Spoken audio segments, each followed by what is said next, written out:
Caves are extremely rare in Minecraft Java Edition, only available through specific events or milestones, or by purchasing them, although the legitimacy of such purchases is questionable.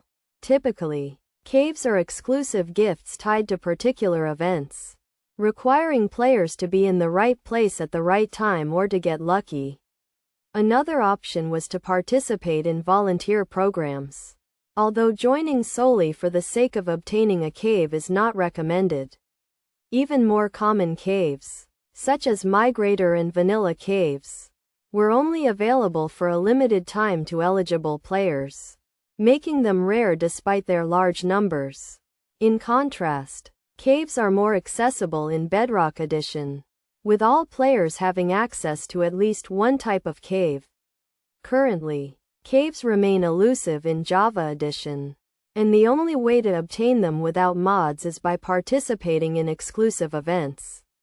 It is hoped that new default caves will be introduced for Java Edition, similar to those in Bedrock Edition, allowing players to access them without mods.